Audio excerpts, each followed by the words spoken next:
Hi everyone, তোমাদের সকলকে স্বাগত আমার এই নতুন ভিডিওতে। তো আজকে আমি রিসেন্টলি দেখে এলাম অনেকদিন পর সিনেমাটা, যেটা প্রসেনজিৎ তোমাদের প্রযোজনার হাউস থেকেই বেরিয়েছে এবং সৌরভ পালদি, আমাদের সবার প্রিয় সৌরভ পালদি একশো মিরাক্কেল করতো। তো গত সময় থেকে সে অনেকগুলো ভালো ভালো ছবি বানিয়েছে। তো তার মধ্যে একটা হচ্ছে অঙ্গতি, তারপরে হচ্ছে কলকাতায় কলম্বাস বলে একটা আছে, তারপর ঠিক করে রাইটারও আছে। এবং এই বইটারও আমি মানে যে কোনো ডিরেকশন দিয়েছে তার মধ্যে সব কটারই রাইটার এবং ডিরেক্টর রয়েছে। তো তার মধ্যে রিসেন্টলি আমার যেটা মুভিটা মানে ভালো লেগেছে সেটা হচ্ছে অঙ্ক কি কঠিন। তো আমি তো আজকে দেখে এলাম অনেকদিন পর সেই মুভিটা কি অঙ্ক কি কঠিন মতন কি হলো। তো সেটাই আজকে আমি এই ভিডিওতে বলবো। যদি এক কথায় যদি বলি তো মোটামুটি বলতে গেলে এই মুভিটা হ্যাঁ ভালো লেগেছে, বাট অঙ্ক কি কঠিনের মতন আমার অতটা ঠিক ভালো লাগেনি, মানে বেঞ্চ পার্টি ম্যাচ করতে পারে। এবার যদি বলি যে কেন, তার আগে আমাকে তাহলে বলে দিতে হয় যে গল্পটা সম্বন্ধে একটু বলতে হবে। গল্পটা বলতে গেলে এখানে চিত্রাঙ্গনা এবং বিমল যে আছে তারা একটা জায়গাতে তারা মিট আপ করে, প্রতিদিন সন্ধ্যাবেলা রাতের বেলা হয়। তো দুজন দুজন লাইফের সম্পর্কে একে অপরকে বলছি বা কথোপকথন করছি। তো সেখানে আমরা দেখতে পাচ্ছি যে যেখানে চিত্রাঙ্গনা আছে তার ফ্যামিলি এবং সে যেখানে কাজ করছে তার কী করবে, তার এক একজনের লাইফ থেকে কীভাবে হচ্ছে না হচ্ছে, তার লাইফে কী কী সমস্যা চলছে। এবং যেখানে দেখা যাচ্ছে বিমল অর্থাৎ যে হিরো, তারও দেখা যাচ্ছে একটা লাইফে একটা সমস্যা আছে, সেও একটা এগোতে চায় কিন্তু সে পিছিয়ে পড়ছে। আবার চিত্রাঙ্গনা ঠিক এগোতে চাইছে কিন্তু সে দোমনে রয়েছে যে এগোবে কি এগোবে না।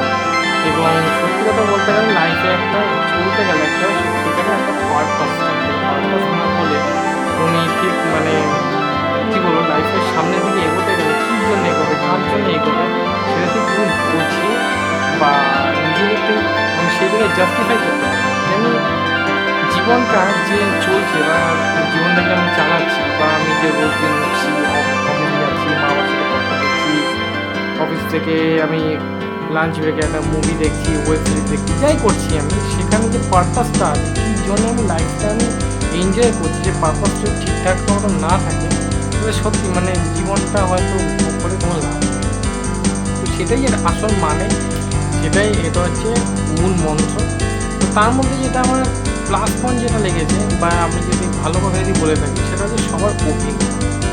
যেখানে চিত্রাঙ্গদায় অভিনয় বা যেখানে চিত্রাঙ্গদা কাজ করতে যাচ্ছে সেখানে একটা দেখা যাচ্ছে বৃদ্ধাশ্রম ঠিক না, আমার বৃদ্ধাশ্রম টাইপের বৃদ্ধাশ্রম না, মানে যেখানে সবার ছেলে মেয়েরা একটা বড় বড় জায়গায় সব চলে যাচ্ছে, সেখানে এখানেই দেখা যাচ্ছে যে সেই বাড়িটায় রয়ে গেছে সবাই, একা একা থাকছে, একে অপরের সাহায্য করছে, তার একটা পাস থাকছে কেন সে করতে পারে। তো এইসব জিনিসগুলির জন্যে এবং চিত্রাঙ্গদার তারও একটা লাইফ আছে, মানে সে মা বাবার সাথে থাকছে, তারও একটা বাবার একটা ছেলে আছে, সে কেন সে বাড়ি প্রত্যেক দিন অত দূরে থাকার থেকে আবার সে বাড়িতে কেন চলে যাচ্ছে। আবার বিমল তার একটা পাস থাকে, কারণ সে কী করছে কিন্তু তার মানে তার মেয়ে তার সে এবং তার ওয়াইফের মেয়ে তার বাবার দুজনেরই মধ্যে কোনো সংঘাত চাইছিল, বাবাকে দেখতে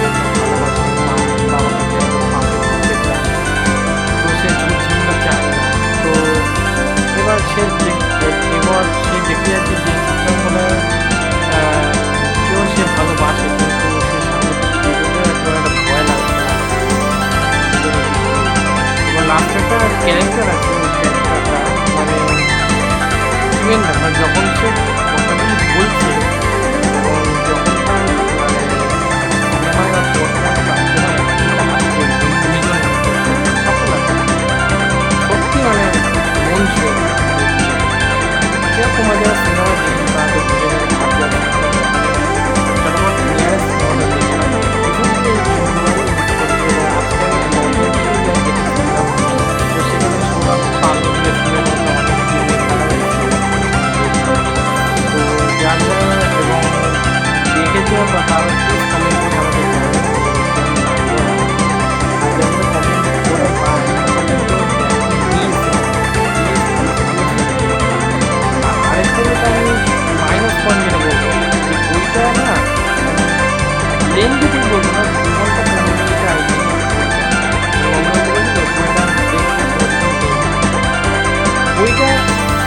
লেন্দি, মানে গল্পটার সম্বন্ধে আমরা ভেতরে সবার লাইফে পাওয়া লাইফের টানাপোড়েন বলছিল বুঝতে পারছি, দেখতে পাচ্ছি, বাট খুব লেন্দি হয়, মানে লাস্টের দিকে না মানে চুইংগামের মতন লাগে, মানে আর ভাল লাগছে না। এবারে জিনিসটার টার্মসে যেটা আছে সেটা ঠিক মনে ঠিক না, মানে কী হলো লাস্টে, কেনই বা হচ্ছে, কিসের জন্যই বা হচ্ছে, মানে ঠিক পোষালো না আমার লাইফ, মানে লাস্টের দিকে একদম পোষালো না। এমনি যদি তোমরা দেখো ভাল লাগে দেখতে, অনেকগুলি ক্যারেক্টার আছে, ভালো ভালো তাবর তাবর অ্যাক্টার অ্যাক্ট্রেসরা আছে, ছোটো ছোটো অনেক জিনিসগুলি আছে তাদের লাইফের সাথে জড়িয়ে, যে জিনিসগুলি আমাদের লাইফের সাথে অনেক সময় জড়িয়ে যায়, কিন্তু আমরা তাকে ধরে রাখতে চাই, কিন্তু তাকে কি সত্যি ধরে রাখা যায়, তারা কি সত্যি ধরে রাখার মতন, হঠাৎ করে তো তারা চলেও তো যেতে পারে।